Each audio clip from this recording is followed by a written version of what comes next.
A ligação tocou às 2h45 da tarde. O som do telefone do escritório cortou o silêncio daquela tarde arrastada.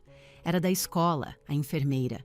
Minha filha de 6 anos, a Mia, estava com uma febre altíssima e precisava que alguém a buscasse imediatamente. Eu estava a 50 minutos de distância, presa numa reunião geral obrigatória da empresa, num prédio comercial no centro de São Paulo, com um congestionamento monstro entre mim e ela. Minhas mãos tremiam enquanto eu discava para a única pessoa que morava a menos de 2 quilômetros da escola. Minha mãe, Helena. Eu expliquei tudo às pressas, um nó de pânico se apertando no meu peito. Mãe, por favor, a Mia está queimando em febre. Você pode só buscar ela? Eu estou saindo daqui agora mesmo. O silêncio que se estendeu do outro lado da linha foi denso e frio. Então, a voz dela, frágil como uma folha seca. Eu não sou sua motorista particular, Clara. E desligou. Ela não perguntou qual era a temperatura da febre. Ela não se importou que eu estivesse presa. Ela simplesmente desligou. Levei quase 2 horas para chegar lá. Quando finalmente entrei na área de embarque e desembarque da escola, o pátio estava deserto, o prédio estava escuro. Havia apenas uma única figura minúscula, sentada num banco de concreto gelado perto da faixa de pedestres. A Mia estava encolhida na sua jaqueta roxa fininha, tremendo, com os olhos inchados e vermelhos de tanto chorar. Ela parecia impossivelmente pequena contra o vasto e cinzento prédio da escola. Ver minha filhinha doente esperando sozinha naquele frio cortante porque minha própria mãe não quis se dar ao trabalho foi a gota d'água. Aquele foi o momento em que eu parei de implorar para ser uma boa filha e finalmente me tornei uma mãe. Antes de entrarmos no cerne da questão, se você está gostando desta história, por favor, clique no botão de curtir, inscreva-se no nosso canal e me diga nos comentários de onde você está nos assistindo. Eu adoraria ouvir de vocês. Eu fiquei sentada no meu carro, prisioneira do mar de luzes de freio vermelhas, encarando a tela em branco do meu celular. Minha mãe tinha acabado de desligar a chamada. Eu não sou sua motorista particular. Essas 6 palavras ecoavam na caverna do meu crânio. Elas doeram, claro, mas a parte mais repugnante era que eu não estava realmente surpresa. Essa era sim a verdade horrível e oca. Essa era Helena. Essa era minha mãe. Agarrei o volante, meus nós dos dedos ficando brancos. O trânsito era um estacionamento. Eu tinha uma viagem de 50 minutos pela frente. 50 minutos para remoer. 50 minutos para repassar cada uma das razões pelas quais eu nunca deveria ter feito aquela ligação. Aquilo não era um calafrio novo no ar. Era o clima em que fui criada. Consigo evocar uma memória de quando eu tinha 6 anos. Eu estava no quintal da nossa antiga casa, um borrão em movimento, provavelmente correndo atrás de um gafanhoto ou de uma semente de dente de leão. Não me lembro do porquê. Lembro-me de tropeçar na mangueira de jardim verde enrolada e cair com força no concreto áspero do pátio. Meus 2 joelhos ficaram instantaneamente em carne viva e sangrando. A visão do vermelho vivo, brotando e escorrendo pelas minhas canelas, foi aterrorizante. Eu gritei. Eu tinha 6 anos, estava machucada e com medo. Minha mãe estava lá dentro, na cozinha. A janela sobre a pia estava aberta. Ela não veio correndo. Ela não ofegou e correu para o meu lado. Ela apenas colocou a cabeça para fora. Estava segurando um pano de prato xadrez azul e branco. "Clara, pare com essa barulheira", ela disse. O tom dela não era de raiva, mas também não era nem um pouco gentil. Era seco, desdenhoso. "Você está bem. Não seja tão dramática. Estou sangrando." Eu chorei, abraçando minhas pernas. "Então vá lavar com a mangueira", ela instruiu. "Se você sujar o tapete bege de sangue, vai se ver comigo." Então ela fechou a janela. Lembro-me de ficar sentada no concreto aquecido pelo sol, a água fria da mangueira se misturando com sangue e areia. Meus soluços reduzidos a engasgos silenciosos, porque eu sabia que qualquer choro alto só lhe renderia irritação. A lição foi gravada em minha mente jovem naquele dia. Sua dor é um inconveniente para os outros. É melhor guardá-la para si mesma. Essa lição se tornou uma companhia silenciosa. Meu pai, Ricardo, era um tipo diferente de silêncio. Ele nunca levantava a voz, nunca me dizia para parar de chorar. Mas ele também nunca saiu para o pátio. Ele era um homem que valorizava a turma e a tranquilidade acima de tudo, inclusive de sua própria família. Ele chegava em casa de seu escritório de contabilidade, tirava os sapatos e se acomodava em sua enorme poltrona de couro marrom. Ele desdobrava o jornal e era como se uma parede se erguesse entre ele e o mundo. Se minha mãe estivesse na cozinha, sua voz cortando o ar, me dizendo que minha franja me deixava com cara de boba ou que minha última nota na prova não era boa o suficiente, meu pai apenas faria um barulho com a página. Ele a ouvia. Eu sabia que sim, mas sua simulação ativa de surdez era seu escudo. Seu silêncio me ensinou outra lição, tão poderosa quanto as palavras de minha mãe. Você está completamente por sua conta. À medida que crescia, eu me esforcei pela perfeição. Eu nutria a crença ingênua de que, se eu pudesse ser perfeita, minha mãe finalmente me olharia com aquela aprovação suave e calorosa que eu via outras mães darem às suas filhas nos corredores do supermercado. Aos 16 anos, consegui um boletim quase perfeito. Só notas 10, exceto por um 9,8 em história. Coloquei-o no balcão da cozinha como uma oferenda. Mamãe olhou para ele enquanto picava cebolas para um bolo de carne. Um 9,8 em história, observou ela. Então você errou uma questão. Ainda é uma nota ótima, mãe, eu disse, um aperto familiar tomando conta do meu peito. Significa que você cometeu um erro, respondeu ela, seus olhos nunca deixando a tábua de corte. Não fique se achando, Clara. Sempre tem alguém por aí que é mais inteligente. Um pouco de humildade faz bem. Ela nunca disse, ótimo trabalho. Ela nunca disse, estou tão orgulhosa. Ela apenas localizou a única e minúscula imperfeição e pressionou-a. Fui para uma faculdade. Construí uma carreira. Casei-me. Quando esse casamento desmoronou, 3 anos atrás, eu estava arrasada. Eu precisava da minha mãe. Fui até a casa deles, com o rosto inchado e manchado de lágrimas. Sentei-me àquela mesma mesa da cozinha e confessei que meu marido estava me deixando. Ela serviu-se de uma xícara de café fresco, tomou um gole deliberado e me observou por cima da borda da caneca. Bem, disse ela, eu sempre achei que você era uma pessoa exigente de se conviver, Clara. Você é bastante carente. Talvez se você não tivesse sido tão sufocante, ele poderia ter ficado. As palavras pareceram um golpe físico. Fiquei ali, completamente atordoada. Meu mundo estava acabando, meu coração estava em pedaços, e minha própria mãe estava me dizendo que a culpa era minha por ser carente. Eu só precisava de um pouco de conforto, mãe, sussurrei. Ah, para com isso, disse ela, agitando a mão como se estivesse espantando um mosquito. Recomponha-se. Chorar nunca resolveu nada. Deixa seu rosto todo manchado e feio. Essa era Helena. Mas então eu tive a Mia. Quando descobri que estava grávida, agarrei-me a uma esperança tola e desesperada. Pensei que um neto mudaria tudo. As pessoas sempre dizem que os netos derretem até os corações mais frios. Imaginei minha mãe segurando aquela menina minúscula e perfeita e finalmente deixando o gelo ao redor de seu coração rachar. Eu estava errada. Eu ia até a casa deles para almoçar todos os sábados, toda santa semana. Eu arrumava a Mia, a bolsa de fraldas transbordando, a variedade de brinquedos e fazia a viagem de 30 minutos. Eu queria que eles tivessem um relacionamento com a neta. Eu queria que fôssemos uma família. As visitas eram uma cópia carbono uma da outra. Chegávamos à 1 da tarde em ponto. Meu pai estaria no sofá, assistindo a um torneio de golfe. Olá, raio de sol, ele dizia, dando um tapinha rápido na cabeça de Mia, antes que seus olhos voltassem para a televisão. Minha mãe estaria em sua cozinha impecável. A casa inteira era tão imaculada que parecia mais um showroom do que um lugar onde as pessoas realmente viviam. Tirem os sapatos, ela ordenava no momento em que entrávamos. Acabei de mandar lavar o tapete.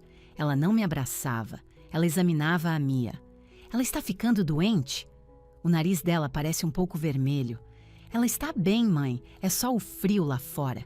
Bem, mantenha-a longe do sofá branco se o nariz dela estiver escorrendo. O almoço era sempre delicioso, mas a conversa era uma caminhada na corda bamba sobre um poço de cobras. Clara, você engordou um pouco? Ela perguntava enquanto passava a cesta de pães. Seu rosto parece mais cheio. Estou com o mesmo peso, mãe. Talvez seja essa blusa. Não é um corte muito favorável. Faz você parecer quadrada. Eu engolia um pedaço de pão, sentindo-o virar uma pasta na minha garganta. Eu olhava para o papai. Ele estaria cortando metodicamente seu rosbife, o olhar fixo no prato. Ele nunca intervinha. Nunca um. Helena, já chega, ou um. Clara, você está linda. Ele apenas comia seu almoço. A Mia tentava interagir com ela. Vovó, olha, fiz um desenho para você. Mamãe dava uma olhada superficial. Que bonito, Mia. Não coloque na mesa de madeira, porém. O giz de cera pode deixar uma marca. Ela nunca pendurou um desenho em sua geladeira de aço inoxidável. Ela nunca perguntou sobre o que era. Ela tratava a Mia menos como uma neta e mais como uma hóspede potencialmente bagunceira. Mas eu continuei indo. Continuei fazendo aquela viagem todo sábado. Continuei iniciando as ligações. Por quê? Porque eu estava desesperada por uma mãe. Eu ansiava pela mãe que via nos filmes e nos programas de TV. Eu ansiava pela mãe que via nos filmes e nos programas de TV. Eu ansiava pela mãe que via nos filmes e nos programas de TV. Eu ansiava pela mãe que via nos filmes e nos programas de TV. Eu ansiava pela mãe que via nos filmes e nos programas de TV. Eu ansiava pela mãe que via nos filmes e nos programas de TV. Eu ansiava pela mãe que via nos filmes e nos programas de TV. Eu ansiava pela mãe que via nos filmes e nos programas de TV. Eu ansiava pela mãe que via nos filmes e nos programas de TV. Eu ansiava pela mãe que via nos filmes e nos programas de TV. Eu ansiava pela mãe que via nos filmes e nos programas de TV. Eu ansiava pela mãe que via nos filmes e nos programas de TV. Eu ansiava pela mãe que via nos filmes e nos programas de TV. Eu ansiava pela mãe que via nos filmes e nos programas de TV. Eu ansiava pela mãe que via nos filmes e nos programas de TV. Eu ansiava pela mãe que via nos filmes e nos programas de TV. Eu ansiava pela mãe que via nos filmes e nos programas de TV. Eu ansiava pela mãe que via nos filmes e nos programas de TV. Eu ansiava pela mãe que via nos filmes e nos programas de TV. Eu ansiava pela mãe que via nos filmes e nos programas de TV. Eu ansiava pela mãe que via nos filmes e nos programas de TV. Eu ansiava pela mãe que via nos filmes e nos programas de TV. Eu ansiava pela mãe que via nos filmes e nos programas de TV. Eu ansiava pela mãe que via nos filmes e nos programas de TV. Eu ansiava pela mãe que via nos filmes e nos programas de TV. Eu ansiava pela mãe que via nos filmes e nos programas de TV. Eu ansiava pela mãe que via nos filmes e nos programas de TV. Eu ansiava pela mãe que via nos filmes e nos programas de TV. Eu ansiava pela mãe que via nos filmes e nos programas de TV. Eu ansiava pela mãe que via nos filmes e nos programas de TV. Eu ansiava pela mãe que via nos filmes e nos programas de TV. Eu ansiava pela mãe que via nos filmes e nos programas de TV. Eu ansiava pela mãe que via nos filmes e nos programas de TV. Eu ansiava pela mãe que via nos filmes e nos programas de TV. Eu ansiava pela mãe que via nos filmes e nos programas de TV. Eu ansiava pela mãe que via nos filmes e nos programas de TV. Eu ansiava pela mãe que via nos filmes e nos programas de TV.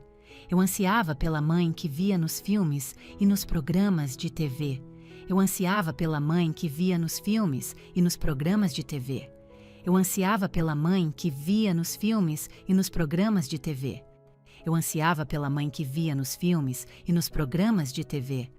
Eu ansiava pela mãe que via nos filmes e nos programas de TV. Eu ansiava pela mãe que via nos filmes e nos programas de TV. Eu ansiava pela mãe que via nos filmes e nos programas de TV. Eu ansiava pela mãe que via nos filmes e nos programas de TV. Eu ansiava pela mãe que via nos filmes e nos programas de TV.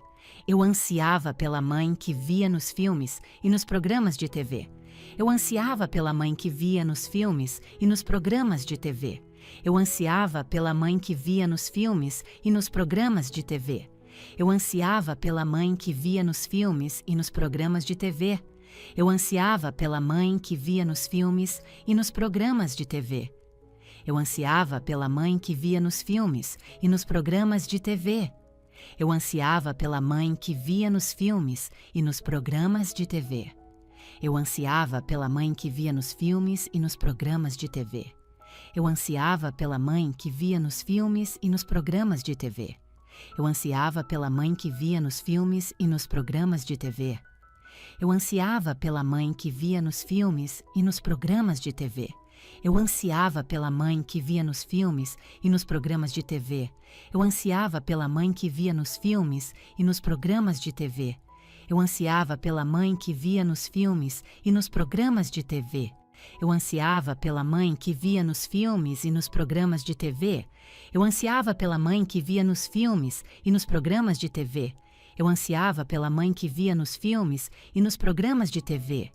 Eu ansiava pela mãe que via nos filmes e nos programas de TV. Eu ansiava pela mãe que via nos filmes e nos programas de TV. Eu ansiava pela mãe que via nos filmes e nos programas de TV. Eu ansiava pela mãe que via nos filmes e nos programas de TV.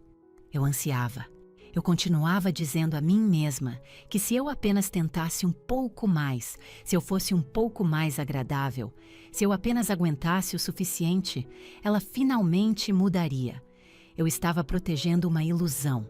Eu estava mentindo para mim mesma. Eu dizia aos meus amigos: "Ah, a mamãe é só muito detalhista. Ela demonstra afeto do jeito dela." Eu dizia para a Mia: "A vovó só está tendo um dia mal-humorado hoje. Por 33 anos, eu fui sua defensora. Eu absorvi os 1000 pequenos cortes, os insultos passivo-agressivos, os silêncios ensurdecedores. Eu aceitei tudo porque tinha pavor de perdê-los. Eu tinha pavor de ser uma órfã de verdade. Mas hoje, nesta marginal travada, meu poço de desculpas secou. O trânsito avançou aos solavancos. Eu olhei para o relógio. 15h50. A Mia estava esperando há mais de 1 hora. Doente, com febre, e minha mãe, confortável em sua casa quente e impecável a 5 minutos de distância, tinha dito não. Ela não estava ocupada, ela era aposentada. Ela não tinha outros planos, ela simplesmente não queria ser incomodada. Eu não sou sua motorista particular. Nunca foi sobre uma carona. Eu quase nunca pedia ajuda a ela. Talvez 1 ou 2 vezes por ano, para uma emergência de verdade. Esta era uma emergência, e ela tinha priorizado sua rotina da tarde em detrimento do bem-estar de sua neta. Uma única lágrima quente escapou e deslizou pela minha bochecha. Eu a enxuguei com uma mão zangada. A voz da minha mãe ecoou na minha cabeça. "Não seja tão dramática. Chorar te deixa feia." "Cala a boca", eu disse em voz alta para o assento do passageiro vazio. "Apenas cale a boca." Bati com a palma da mão no volante. A raiva era uma mudança bem-vinda da dor. Era uma chama limpa e quente no meu peito. Olhei para o meu celular novamente. Pensei em ligar para o meu pai. Mas qual seria o sentido? Ele apenas diria: "Ora, Clara, você sabe como sua mãe é." Ele tentaria amenizar as coisas. Ele não ousaria entrar no carro e ir buscar a Mia, a menos que Helena lhe desse sinal verde. Ele era tão culpado quanto ela. Sua passividade era sua própria forma de crueldade. Eu estava sozinha. Eu sempre estive sozinha. A constatação foi mais chocante do que uma freada brusca no trânsito. Passei minha vida inteira batendo em uma porta trancada, tentando ganhar meu lugar em uma família que não tinha espaço para mim. E agora, Minha própria filha estava pagando o preço pela minha negação. Esse foi o pensamento que fez meu estômago se contrair. Uma coisa era eu suportar. Eu era adulta, eu tinha desenvolvido uma casca grossa, mas a Mia tinha apenas 6 anos. A Mia era pura inocência. A Mia pensava que a vovó era apenas um pouco rigorosa, mas secretamente legal. Hoje, a Mia estava aprendendo a dura verdade. E eu odiava minha mãe por ser quem a ensinava. Eu a odiava por quebrar o coração da minha filha antes mesmo que ele tivesse a chance de se formar completamente. O trânsito finalmente começou a fluir. Pisei no acelerador costurando entre as faixas. Eu não me importava com o limite de velocidade. Eu só precisava chegar até a minha menina. Eram quase 17 horas quando finalmente cantei pneu no estacionamento da escola. O sol estava se pondo, pintando o céu de inverno em tons de roxo machucado e laranja raivoso. O ar estava gélido. Meu coração era um pássaro frenético batendo contra minhas costelas. A escola parecia desolada. Os ônibus escolares já tinham partido há muito tempo. Os carros dos outros pais tinham sumido. O parquinho era uma cidade fantasma. As luzes das salas de aula estavam todas apagadas. Estacionei de qualquer jeito e saltei do carro, sem nem me preocupar com o meu casaco. O ar frio foi um choque, gelando o suor na minha pele. Corri para a entrada principal. As portas estavam trancadas. Bati no vidro grosso e então eu a vi. Havia um banco de concreto perto da área de embarque, parcialmente protegido por uma pequena marquise, mas o vento passava direto por ali. A Mia estava sentada lá. Ela não estava jogando no celular ou lendo um livro. Estava apenas sentada, com os joelhos apertados contra o peito, sua pequena mochila roxa agarrada à barriga como um escudo. Sua cabeça estava baixa. Uma professora, a senhora Gabriela, estava por perto. Ela tinha uma expressão de pura irritação. Continuava olhando para o relógio, mudando o peso de um pé para o outro, soprando o ar quente nas mãos em concha. Ela não estava sentada com a Mia. Estava a 1,5 metro de distância, guardando-a como um pacote não reclamado. Mia! Eu gritei. A cabeça da Mia se levantou de repente. Seu rosto estava branco como giz, exceto por 2 manchas vermelhas e febris em suas bochechas. Seus olhos estavam vidrados e úmidos. No momento em que me viu, seu rostinho corajoso desmoronou. Mamãe... Ela desceu do banco, cambaleando em pernas enrijecidas pelo frio, e correu em minha direção. Caí de joelhos no asfalto frio, sem me importar com minhas calças de trabalho. Abri os braços e ela desabou neles. Ela estava congelando. Esse é o detalhe que ficará gravado na minha memória para sempre. Através de seu casaco fino, eu podia sentir todo o seu corpo tremendo. Ela vibrava com um frio profundo e penetrante. Suas mãozinhas, quando tocaram meu pescoço, eram como blocos de gelo. Me desculpa, sussurrei em seu cabelo, minha voz embargada. Me desculpa, meu amor. Eu fiquei presa. Me desculpa mesmo. Ela começou a chorar, mas não era um choro alto e raivoso. Era um gemido cansado e derrotado. Minha cabeça dói, mamãe. Eu estou com frio. Estou com tanto frio. A senhora Gabriela se aproximou, o rosto uma máscara de alívio por ter sido liberada de seu dever. Senhora Vance, disse ela bruscamente, a escola foi dispensada às 15 horas. A enfermeira saiu às 16 horas. Estou esperando há 1 hora. Nós tentamos seu contato de emergência, mas ela nos informou que não estava disponível. Ela disse isso com uma dose pesada de julgamento, olhando para mim como se eu fosse a pior e mais negligente mãe do planeta. Eu sei, eu disse, minha voz tremendo. Levantei-me, pegando a Mia no colo, mesmo ela estando ficando pesada. Fiquei presa no trânsito. Minha mãe, houve um mal-entendido. Eu menti. Não foi um mal-entendido, foi uma recusa categórica. Mas mesmo ali, no crepúsculo congelante, com minha filha doente nos braços, eu ainda estava instintivamente protegendo a imagem de Helena. Bem, disse senhora Gabriela, abotoando o casaco até o queixo, sugiro que você atualize seus contatos de emergência. Não podemos ter funcionários esperando até tão tarde. É contra a política do distrito. Não vai acontecer de novo, eu disse, e eu quis dizer isso com cada fibra do meu ser. Nunca, jamais aconteceria de novo. Levei a Mia para o carro. Ela era um peso morto em meus braços. Coloquei-a no assento de elevação, onde ela imediatamente se encolheu em uma bola apertada. Pulei para o banco do motorista e liguei o aquecedor no máximo, girando o botão o mais alto que podia, desejando que queimasse o frio para fora do carro. Estendi a mão para trás e coloquei na testa da Mia. Ela irradiava calor. A febre estava forte. Mamãe? Ela sussurrou do banco de trás. Sim, meu amor, estou bem aqui. Por que a vovó não veio me buscar? A pergunta tão simples e inocente pairou no ar aquecido entre nós. Encontrei seus olhos no espelho retrovisor. Seus grandes olhos escuros estavam me observando, não com raiva, mas com pura confusão. Ela sabia que a vovó morava perto. Ela sabia que a vovó tinha um carro. Ela não conseguia entender por que tinha sido abandonada em um banco por 2 horas. Abria a boca para mentir. As velhas e familiares desculpas estavam bem ali na ponta da minha língua, prontas para saltar. A vovó estava se sentindo doente. O carro da vovó não pegou. A vovó não recebeu a mensagem. Eu quase disse. Eu quase amenizei, como sempre fazia, pintando sobre as rachaduras para manter o retrato de família com uma aparência agradável. Mas então, ouvi a voz de Helena na minha cabeça. Eu não sou sua motorista particular. Vi o rosto julgador da professora. Imaginei a Mia tremendo naquele banco. Algo dentro de mim não apenas estalou, desintegrou-se. Foi o som silencioso e final de uma corda grossa e puída cedendo após segurar muito peso por muito tempo.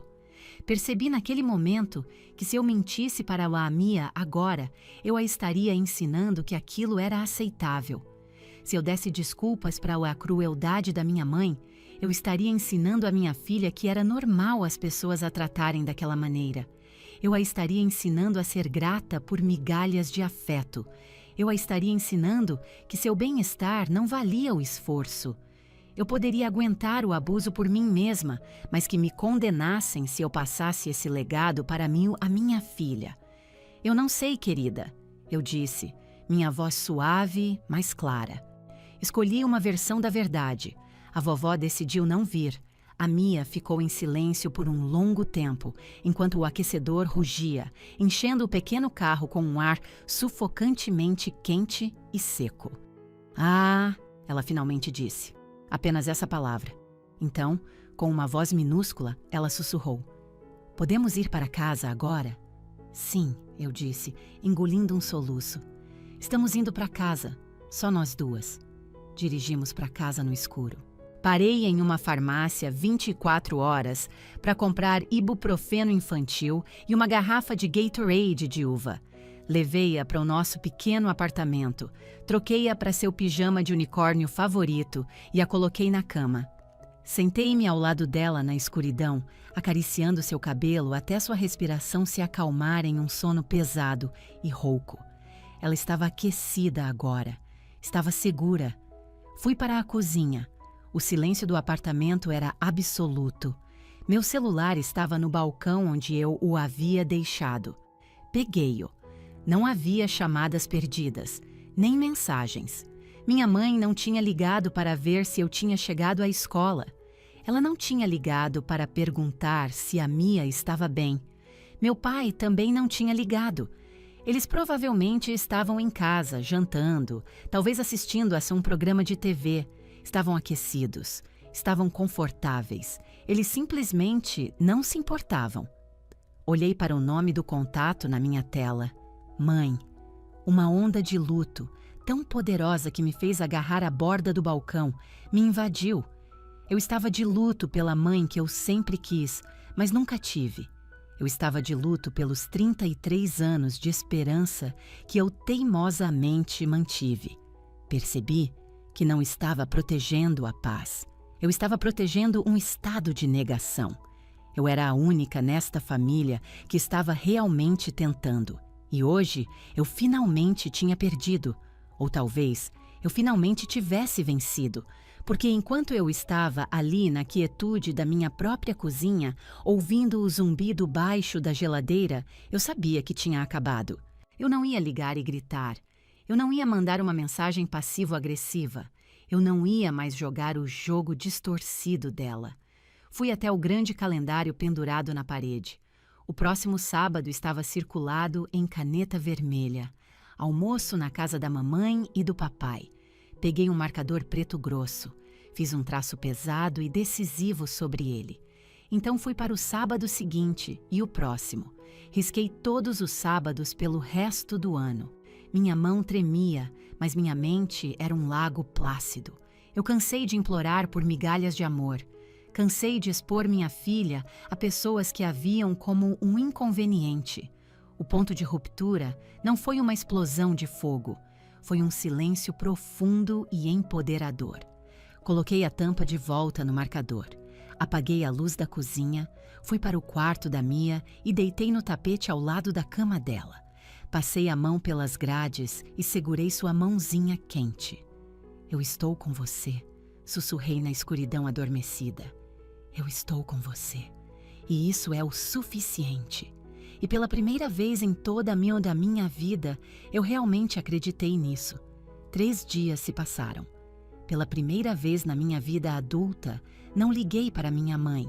Não enviei nenhuma mensagem de texto de acompanhamento para me desculpar por entender mal o que ela disse. Não enviei uma foto fofa da Mia para tentar manipulá-la a sentir um pingo de culpa.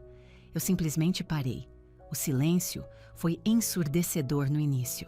Eu estava tão condicionada à estática constante da minha família, à crítica, às expectativas, à interminável caminhada na corda bamba. Sem isso, meu pequeno apartamento parecia diferente, parecia calmo. A febre da Mia cedeu na quarta-feira, e na quinta ela já estava de volta ao seu estado saltitante. Construímos um forte de cobertores e cadeiras na sala de estar. Assistimos a filmes de animação e comemos queijo quente. Por 3 dias inteiros, fomos só nós duas. E foi genuinamente pacífico. Mas meu celular não ficou quieto por muito tempo. Começou na terça à noite. Meu pai foi o primeiro a ligar. Deixei cair na caixa postal. Ouvi mais tarde, encolhida no chão frio do banheiro, enquanto a Mia brincava na banheira. Clara, sua voz estava cansada. Sua mãe está tentando falar com você. Ela diz que seu celular está desligado. Ligue para ela, por favor. Ela está ficando agitada. Ele não perguntou sobre a Mia. Nenhuma palavra sobre a saúde dela ou o que tinha acontecido. Sua única preocupação era gerenciar o humor de sua esposa. Para ele, os sentimentos da minha mãe eram a verdadeira emergência, não a febre da neta. Apaguei a mensagem. Na quarta-feira, minha tia Sara ligou. Ela morava em outro estado, mas ela e minha mãe eram unha e carne, conversando diariamente. Clara, querida, Helena me disse que você está dando um gelo nela. Você sabe como ela se preocupa. Apenas ligue para ela.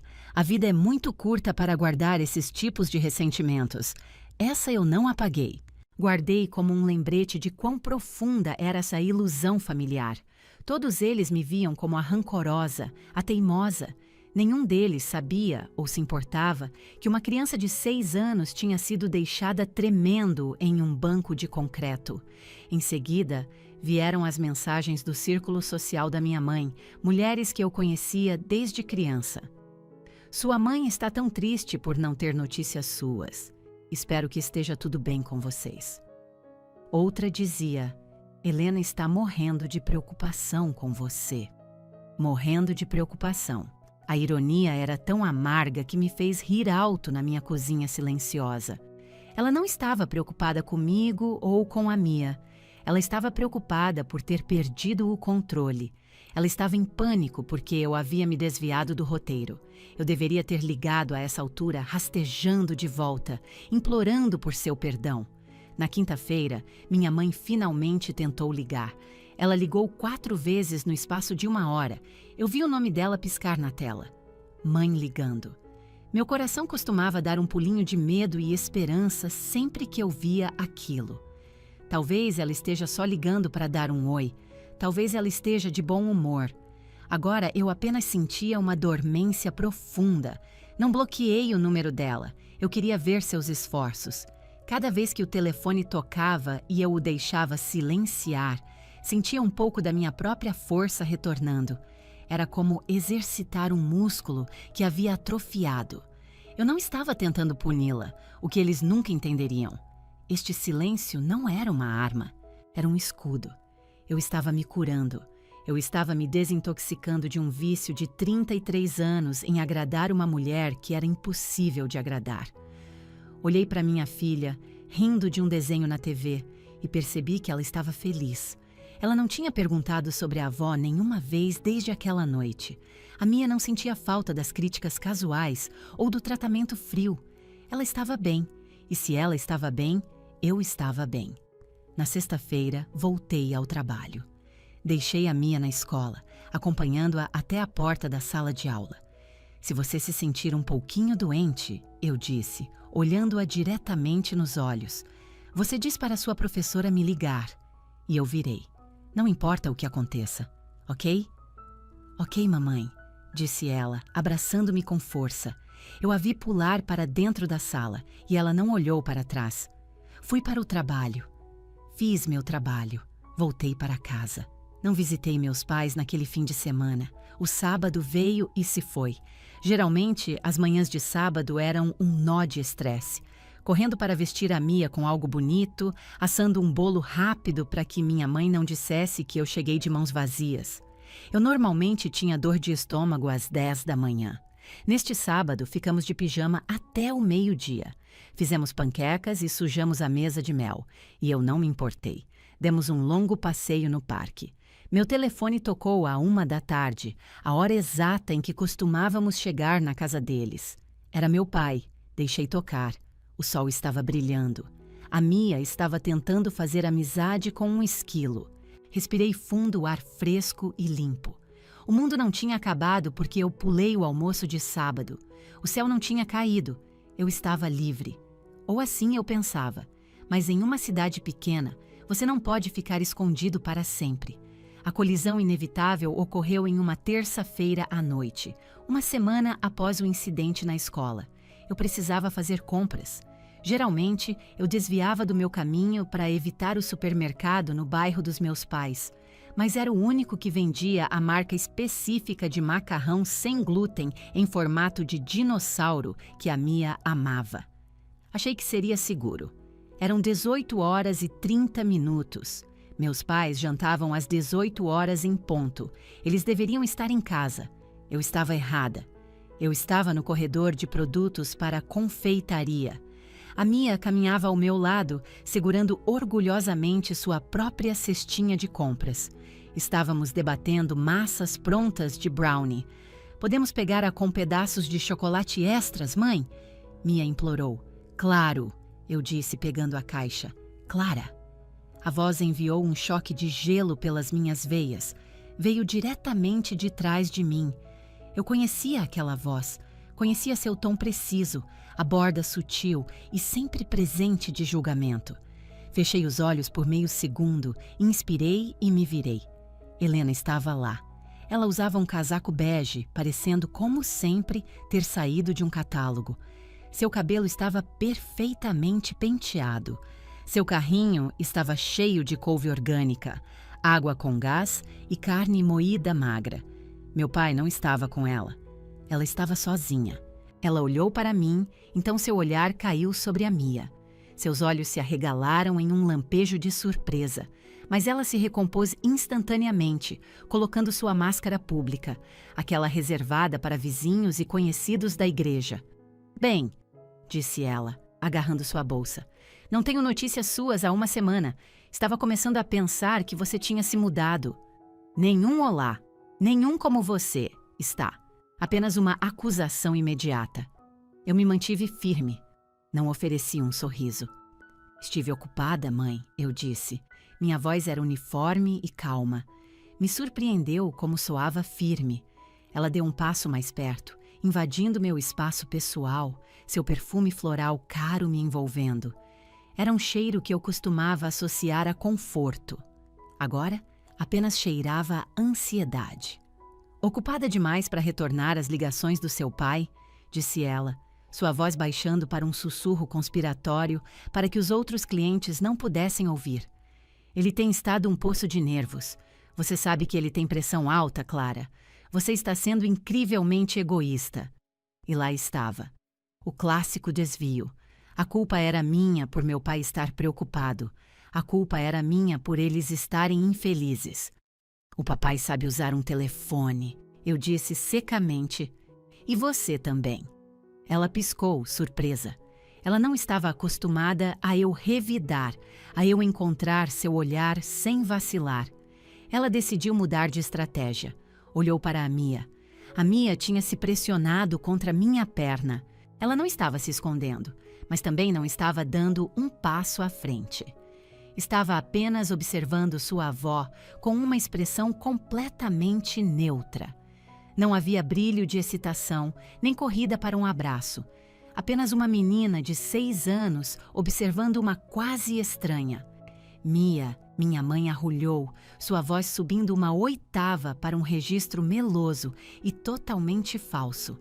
Oh, olhe para você, parece que você cresceu 1 centímetro. Ela se abaixou com os braços abertos. Vem dar um abraço na sua vovó, querida. Tem uma bala de caramelo na minha bolsa para você. O suborno. Ela sempre começava com um suborno, uma bala, uma nota de dinheiro. Ela achava que afeto era uma transação.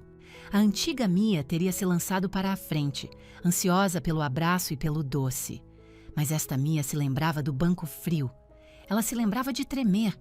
As crianças podem não ter o vocabulário para traição, mas entendem sua frequência arrepiante.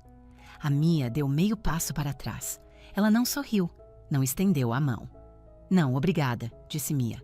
Foi baixo, foi educado, mas foi uma rejeição definitiva. Minha mãe congelou, os braços ainda abertos. Ela parecia absurda, agachada no corredor de confeitaria, sem ninguém para abraçar. Não seja boba, Mia, disse ela, seu sorriso se apertando nas bordas. É a vovó, vem aqui. A Mia olhou para mim.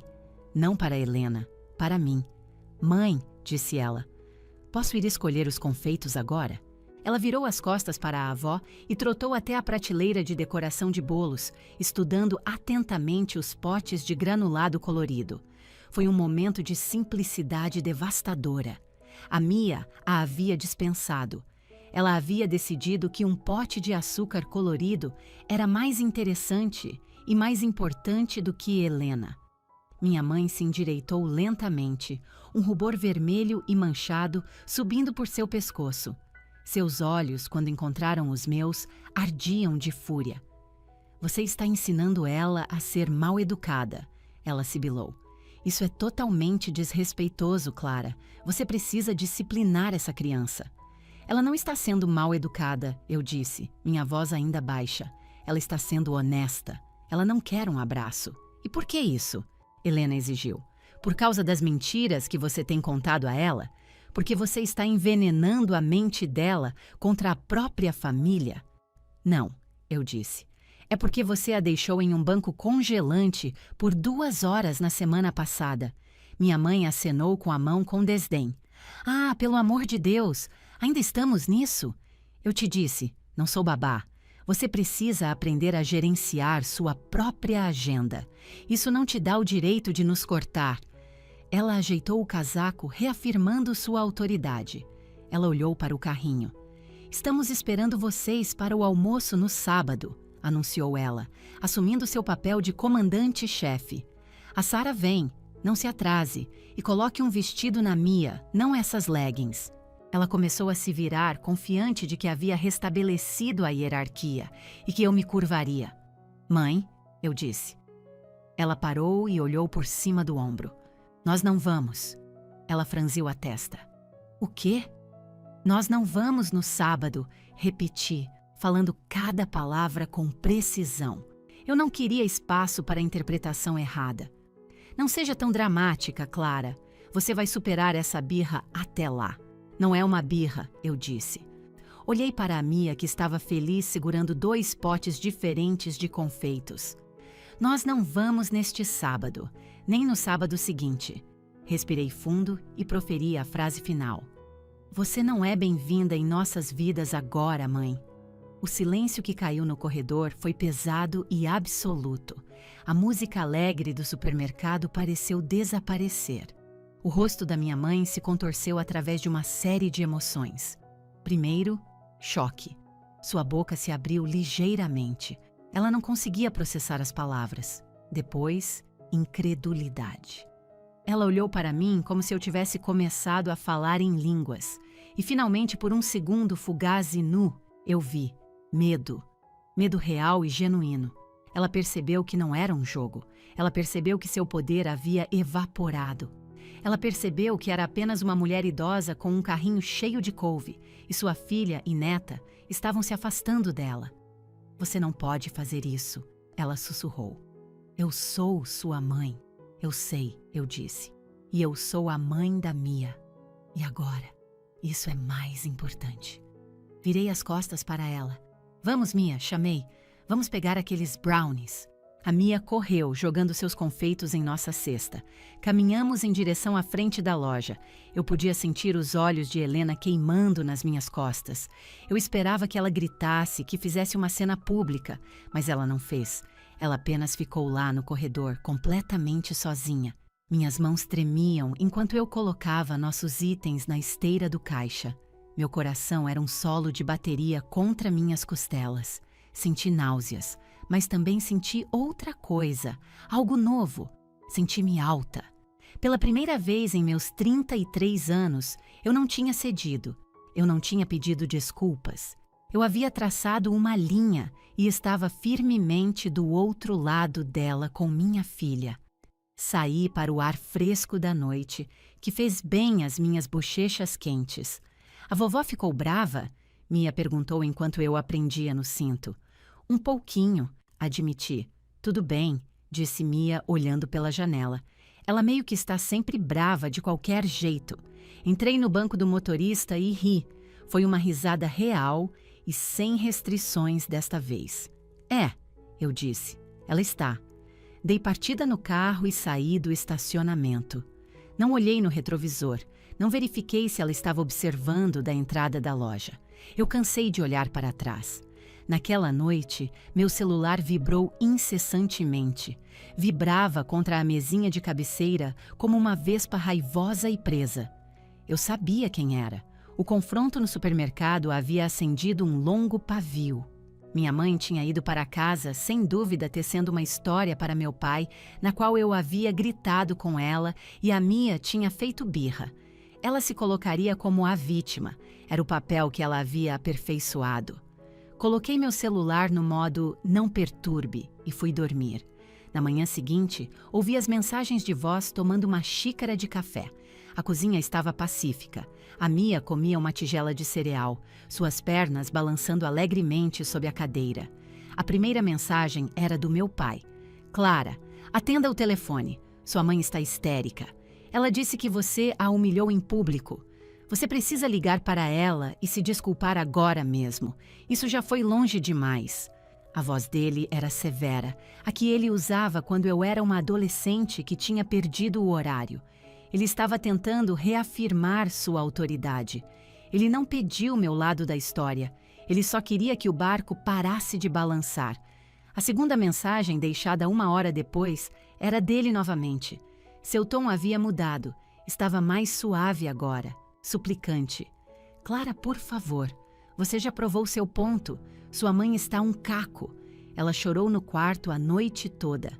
Não quer comer. O que você quer de nós? Você quer destruir esta família? Tomei um gole do meu café. Estava amargo. O que você quer dela?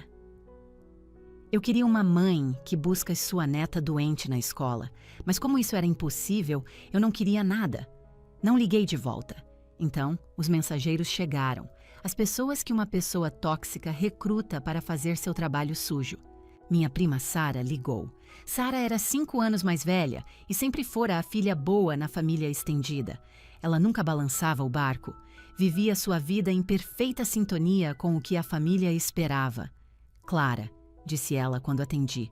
Fiquei sabendo o que aconteceu. A tia Helena está simplesmente arrasada. Ela te contou o que fez com a Mia? Perguntei.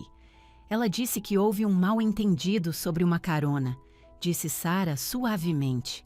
Mas Clara, ela é sua mãe. Você não pode simplesmente cortá-la. Isso faz todo mundo parecer mal. Parecer mal. Essa era a moeda da família. Aparências. Não importava se a fundação estivesse podre, desde que a pintura exterior estivesse fresca. Não estou fazendo isso por aparências, Sara, eu disse. Estou fazendo isso pela minha filha. Preciso desligar agora.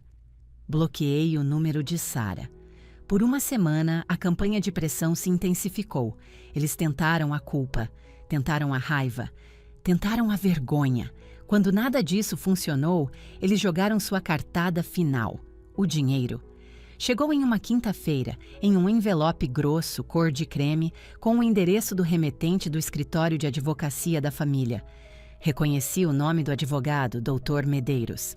Minhas mãos tremeram um pouco enquanto eu o abria, não de medo, mas da pura e esmagadora previsibilidade de tudo aquilo. Era uma carta formal. Prezada senhora. Vance, esta carta tem o objetivo de informá-la que seus pais, Ricardo e Helena Vance, atualizaram recentemente seus documentos de planejamento sucessório. Eu li por cima a densa linguagem jurídica. O significado era cristalino. Eu havia sido removida como testamenteira do testamento deles. Eu não era mais sua procuradora para decisões de saúde. E então, o golpe final. A maior parte do patrimônio, anteriormente destinada a Clara Vance, foi realocada para um fundo em benefício da família estendida, a ser administrado pela nova testamenteira, Sarah Porter. Eles estavam me deserdando, ou pelo menos estavam ameaçando, estavam me despojando de qualquer poder e entregando-o a Sarah, a complacente, aquela que nunca diria não. Sentei-me à minha pequena mesa da cozinha e encarei o documento. Minha mãe acreditava que essa seria a jogada que me quebraria. Ela pensou que eu viria correndo, chorando, implorando para ser incluída de volta. Ela acreditava que eu tinha ficado por perto todos aqueles anos, por uma herança futura. Ela pensava que meu amor era uma mercadoria que ela havia comprado e agora estava cancelando o pagamento. Ela queria me punir, me fazer sentir pequena e impotente, mas ao reler a carta, não me senti pequena.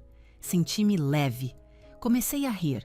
Uma risada baixa no início, que se transformou em uma gargalhada completa e catártica. Ela não entendia. Ela de verdade, fundamentalmente, não entendia. Eu não me importava com o dinheiro dela. Eu tinha um emprego decente. Tinha meu pequeno apartamento. Eu pagava minhas próprias contas. Aquela herança era apenas mais uma de suas cordas, outra maneira de me puxar de volta para a linha sempre que eu ousasse me afastar. Ao me cortar, ela não me puniu. Ela apenas cortou a última corda. Ela me libertou. Peguei a carta e caminhei até a lixeira. Eu estava prestes a jogá-la fora, mas parei. Fui até minha mesa e a arquivei em uma pasta rotulada Família. Guardei-a. Não como uma fonte de arrependimento, mas como um recibo. Um recibo de quem eles eram. Um lembrete de que o amor deles era transacional, que vinha com uma etiqueta de preço. E o preço sempre fora minha dignidade. Não liguei para o advogado. Não liguei para eles. Enviei uma única mensagem para meu pai. Recebi a carta. Eu entendo. A Sarah fará um ótimo trabalho. Foi isso. Sem raiva. Sem súplica. Só consigo imaginar o silêncio atônito na casa deles quando aquela mensagem chegou. Eles haviam se preparado para uma briga dramática. Eu não lhes dei nada, e não lhes dar nada foi a coisa mais poderosa que eu já tinha feito. O inverno desceu sobre São Paulo com uma vingança. O frio de novembro deu lugar a uma chuva brutal em dezembro. Uma tempestade daquelas paralisou a cidade. As ruas viraram rios, Galhos de árvores pesados com a água cederam e derrubaram fios de energia. Meu apartamento ficou às escuras em uma terça à noite. Estava frio, mas estávamos bem. Eu tinha lanternas e um pequeno fogareiro de acampamento. Para a Mia, era uma grande aventura.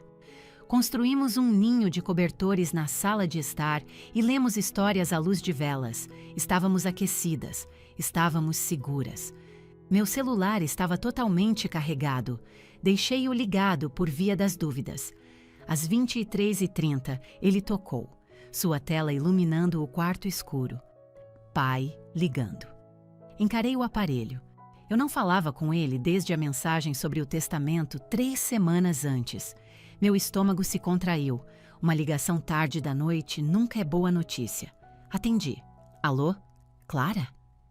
A voz dele era fina e fraca de pânico.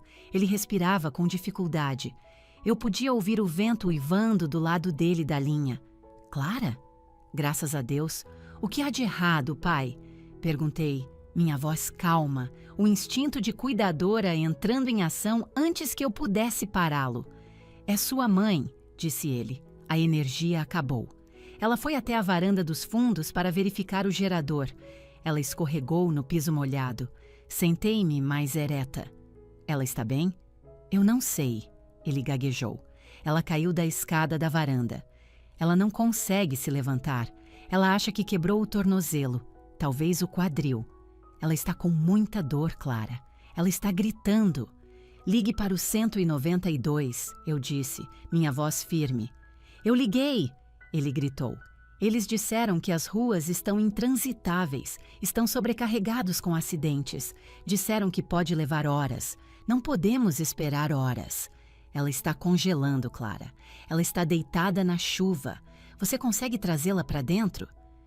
Não consigo levantá-la, ele chorou. Minhas costas. Não consigo. E os carros? A entrada da garagem está completamente alagada. Não consigo tirar o carro. Estamos presos. Então veio o pedido inevitável, a exigência. Você tem o Subaru, disse ele, sua voz desesperada. Você tem tração nas 4 rodas. Você consegue subir nossa ladeira. Por favor, Clara, você tem que vir. Você tem que me ajudar a trazê-la para dentro e levá-la para o pronto-socorro. Fechei os olhos. Eu podia imaginar perfeitamente a escada de madeira da varanda, a madeira lisa e escorregadia. Imaginei minha mãe caída no chão, em agonia, impotente, e meu pai, frenético e inútil, pairando sobre ela. Meu corpo tensionou, cada músculo gritando a velha programação. Vá salvá-la, seja boa filha, esta é sua chance.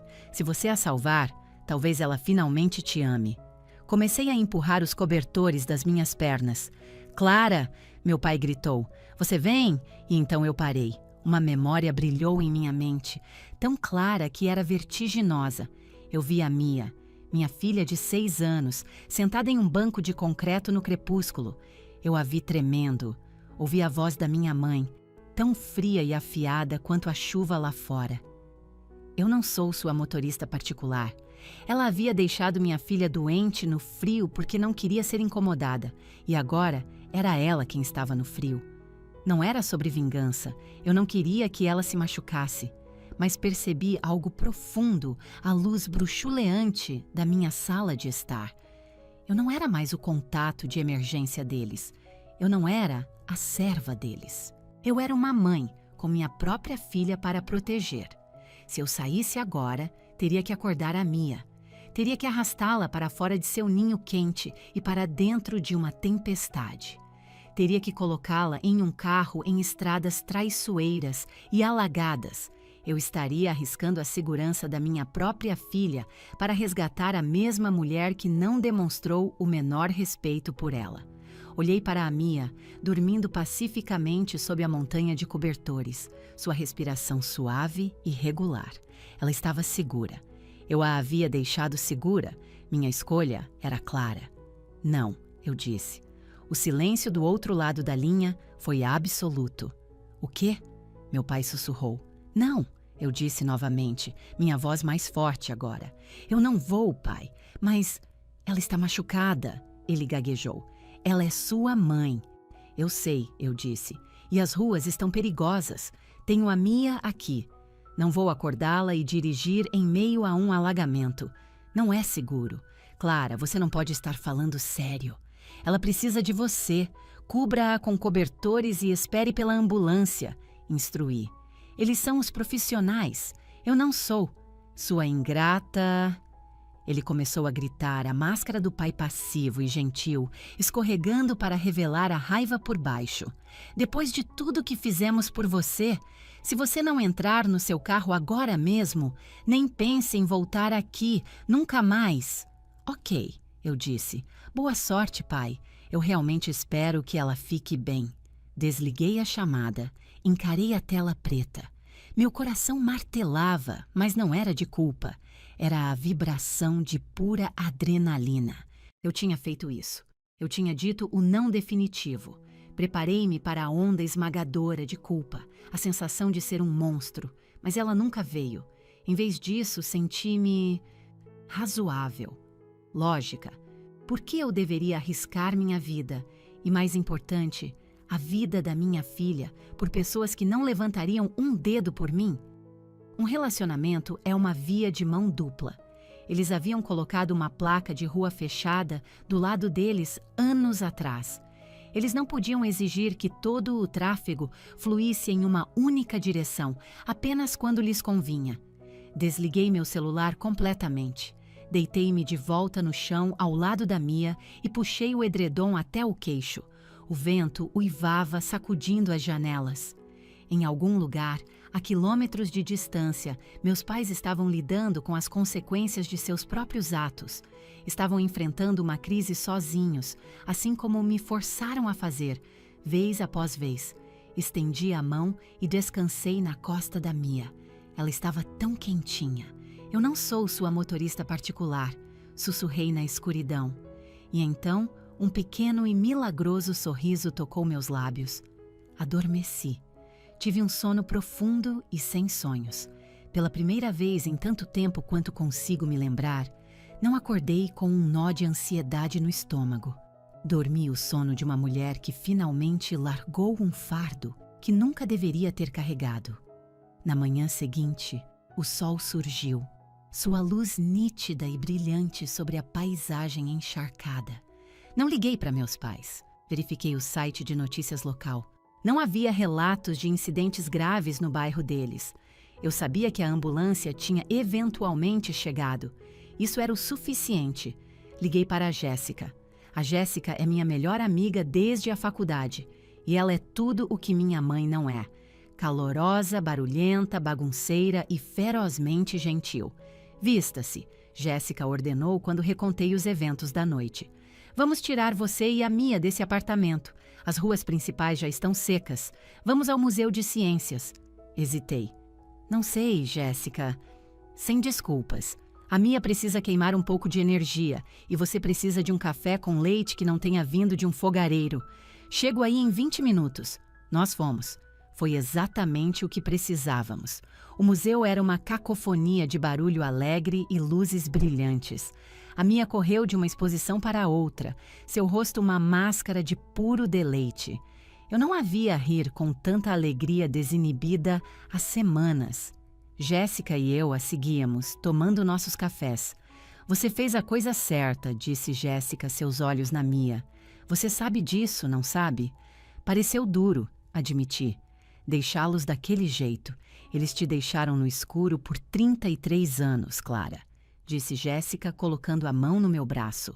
Você não causou a emergência. Você não é uma paramédica. Você é uma mãe. E olhe para ela. Ela gesticulou em direção a Mia, que estava olhando para um esqueleto de Tiranossauro Rex, imponente, a boca aberta de espanto. Ela parecia feliz. Parecia segura. É, eu disse, um sorriso real se espalhando pelo meu rosto. Eu a vejo. Ficamos até o fechamento. Na volta para casa, o sol poente pintava o céu em tons de rosa e dourado. O carro estava quente e cheirava ao perfume de baunilha da Jéssica. A Mia cantarolava baixinho no banco de trás, meio adormecida. Estávamos pegando uma estrada secundária, um atalho para a rodovia que contornava o bairro dos meus pais. Ao contornar uma curva, nós o vimos. Um SUV preto estava parado no acostamento, suas rodas dianteiras afundadas em um banco de lama na beira da estrada. Os pneus giravam inutilmente, espirrando lama marrom. Reconheci a placa instantaneamente. Era o carro do meu pai. Diminuí a velocidade, meu coração pulando na garganta. Eles deviam estar vindo de uma consulta médica de acompanhamento. Eu podia vê-los lá dentro. Meu pai agarrava o volante, o rosto uma máscara de frustração. Minha mãe estava no banco do passageiro. Eu podia ver o gesso branco e volumoso em sua perna, apoiado no painel. Ela parecia menor do que eu me lembrava, mas frágil. Ela não era a matriarca aterrorizante que governou minha vida. Era apenas uma mulher idosa com uma perna quebrada, presa na lama. São eles? Jéssica perguntou baixinho, diminuindo a velocidade do carro. Eu encarei. Nossos olhos se encontraram através do vidro. Meu pai me viu. Ele parou de gritar com o painel. Seu rosto ficou frouxo, uma estranha mistura de esperança e vergonha. Ele levantou a mão em um gesto pequeno e hesitante. Um aceno? Um apelo? Minha mãe virou a cabeça. Ela me viu também. Seu rosto estava pálido. Não havia olhar de reprovação. Ela apenas parecia cansada. No banco de trás, a Mia parou de cantarolar. Mamãe, é o carro do vovô? Eu tinha uma escolha. Eu poderia dizer para a Jéssica parar. Eu poderia sair, ajudá-los a empurrar, chamar um guincho. Eu poderia abrir a porta de volta para eles, bem ali na beira daquela estrada lamacenta. Eu poderia consertar. Mas então olhei no retrovisor para a Mia. Seu rosto estava ansioso. Ela não queria parar. Olhei de volta para meus pais. Eles tinham celulares, tinham seguro com assistência na estrada. Estavam em um carro quente. Estavam incomodados, não em perigo. Percebi que se eu parasse, estaria ensinando a mim mesma que meus limites não significavam nada. Estaria ensinando a eles que se apenas esperassem o suficiente, eu sempre voltaria para resgatá-los. Respirei fundo, mais uma vez. Continue dirigindo, Jéssica, eu disse. Jéssica olhou para mim, as sobrancelhas arqueadas. Tem certeza? Eles têm celulares, eu disse. Vão ficar bem.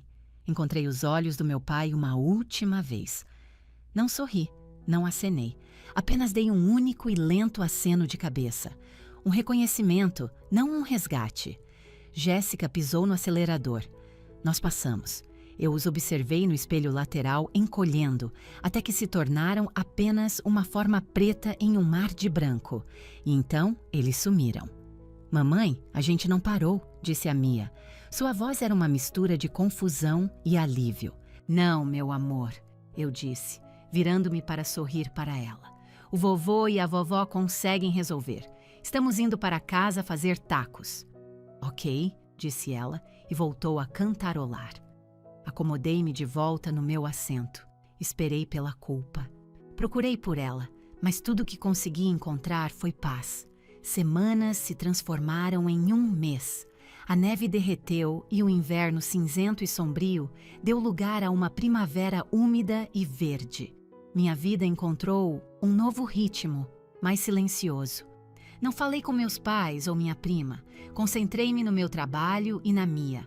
Comecei até uma aula de cerâmica nas noites de quinta-feira. Eu estava, pela primeira vez, contente. Mas família nunca é tão simples. Você pode cortar os laços, mas não pode apagar a conexão inteiramente. Em uma noite de terça-feira em março, Mia e eu estávamos fazendo tacos. Enquanto ela arrumava a mesa, colocou 2 pratos, depois parou, com um garfo no ar. Mãe? Ela perguntou. Sim, querida. Eu ainda tenho uma avó? A pergunta, tão simples e ao mesmo tempo tão profunda, me atingiu bem no peito. Abaixei o fogo do fogão e sentei-me ao lado dela. Claro que tem, eu disse gentilmente. Você tem a vovó Helena e o vovô Ricardo, mas a gente nunca vê eles, ela afirmou, pousando pus garfo. Eles morreram? Não, eu disse rapidamente. Não, querida, eles não morreram. Eles estão bem. Então por que eles não gostam mais da gente? Puxei-a para o meu colo. Não é que eles não gostem de nós, eu disse, escolhendo minhas palavras com cuidado. É complicado. Às vezes os adultos esquecem como ser gentis, e quando as pessoas não são gentis conosco, temos que dar um tempinho delas, para que tenham a chance de se lembrar. A Mia assentiu lentamente, mexendo em um botão da minha camisa. Talvez ela tenha esquecido, ela sussurrou. Talvez ela tenha esquecido de ser legal porque a perna dela doía muito. A pura e inocente empatia naquela declaração partiu meu coração. A Mia não guardava rancor. Ela estava tentando encontrar um motivo, uma desculpa para o comportamento deles. Ela ainda tinha amor em seu coração por pessoas que lhe mostraram tão pouco. Percebi então que eu estava protegendo a Mia deles, o que era certo. Mas ao cortá-los completamente, eu também estava tomando uma decisão por ela. Eu estava decidindo que ela não teria voz. Isso era justo? Olhei para minha filha, essa pequena pessoa que era muito mais gentil e resiliente do que eu. Você quer vê-los? Perguntei. A Mia apenas deu de ombros. Acho que sim. Quero mostrar para a vovó meu dente que caiu. Era um desejo tão pequeno e infantil, mas para ela era monumental. Respirei fundo. Ok, eu disse. Deixa eu pensar sobre isso. Naquela noite, depois que a Mia adormeceu, sentei-me no sofá com o celular na mão. Eu não mandava uma mensagem para minha mãe há quase 3 meses. Nossa última comunicação tinha sido através do advogado dela. Digitei uma mensagem, depois apaguei. Digitei outra. Não queria me desculpar, não queria escancarar a porta. Só queria abri-la uma frestinha. Finalmente decidi por 5 palavras. Você quer ver a Mia? Era direto. Sem oi, mãe, sem como você está. Apenas a oferta. Segurei meu polegar sobre o botão de enviar. Se eu fizesse isso, estaria arriscando toda a dor antiga, toda a crítica. Mas eu era diferente agora. Eu não era mais a garota assustada. Eu era a mulher que passou por eles em um banco de neve. Eu sabia, no fundo dos meus ossos, que poderia sobreviver sem eles. E esse conhecimento me fazia sentir segura. Pressionei enviar. Pousei o celular e fiquei olhando para ele. 1 minuto se passou. Depois 2. O celular vibrou. Peguei-o. Uma resposta da mamãe. Sim, foi isso. Uma palavra. Então uma segunda bolha de texto apareceu. Podemos nos encontrar no parque. Sábado às 10. Ela estava sugerindo um terreno neutro, não exigindo que fôssemos à casa dela, não ditando nosso horário. Foi uma pequena mudança, mas foi uma mudança. Ok, nos vemos lá. Digitei de volta. Pousei o celular. Não senti euforia. Senti um pragmatismo cauteloso. Pela primeira vez, senti-me como a adulta na relação. Eu estava definindo os termos. A manhã de sábado estava fresca e clara. Chegamos ao parque às 9h55. Eu queria chegar primeiro para estar estabelecida. A Mia usava seu casaco azul favorito, verificando nervosamente seu reflexo na janela do carro, para ter certeza de que a janelinha em seu sorriso estava visível. Lembre-se, eu disse a ela antes de sairmos. Se você quiser ir embora a qualquer momento, por qualquer motivo, você só diz a palavra código. Abacaxi, disse Mia com seriedade. Certo. Abacaxi. Caminhamos até o parquinho. Às 10 horas em ponto, o SUV preto estacionou em uma vaga. Meu estômago deu um pequeno salto nervoso, mas respirei fundo. Meu pai saiu, deu a volta para o lado do passageiro e ajudou minha mãe a sair. Ela usava uma bengala e se movia lentamente. O gesso tinha saído, mas uma bota ortopédica grossa ainda estava em seu tornozelo. Ela parecia menor, mais frágil do que eu já a tinha visto. Eles caminharam em nossa direção. Fiquei com as mãos nos bolsos do casaco, sem me mover para cumprimentá-los. Eles pararam a alguns metros de distância. O silêncio foi longo e constrangedor. Minha mãe olhou para mim, seus olhos examinando meu rosto, procurando pela antiga Clara, aquela que teria corrido para o seu lado, pedindo desculpas, oferecendo-se para ajudá-la a sentar em um banco. Eu apenas fiquei parada, encontrando seu olhar. Ela pareceu perceber que a antiga Clara se fora. Seus olhos caíram sobre a Mia. "Olá, Mia", disse ela. Sua voz estava baixa. Não era o arrulho falso e agudo do supermercado. Apenas uma voz normal. "Oi, vovó", disse a Mia. Ela sorriu, mostrando a janelinha. "Olha, meu dente caiu." Minha mãe piscou e por um segundo fugaz, seu rosto se suavizou com genuína surpresa. "Meu Deus", disse ela, "você está crescendo tão rápido." "Doeu?", meu pai perguntou, dando um passo à frente. "Não, a fada do dente me deu R$ 10. Meu pai riu. Foi um som enferrujado, mas foi real. "Bem, essa é uma fada do dente muito generosa", disse ele. Ficamos ali por mais um momento constrangedor. "Posso ir no balanço?", a Mia me perguntou. "Claro, querida", eu disse. A Mia correu para o balanço e se sentou, suas pernas chutando, tentando pegar impulso. "Mamãe", ela chamou, "me empurra." Comecei a caminhar em sua direção. "Clara", disse minha mãe. Parei e me virei. "Deixa que eu empurro", disse ela. Ela olhou para mim, seus olhos quase pedindo permissão. Foi a primeira vez. Olhei para seu tornozelo imobilizado. "Você consegue ficar em pé tanto tempo?" "Vou ficar bem", disse ela. "Eu quero." Eu assenti. Minha mãe caminhou lentamente até os balanços.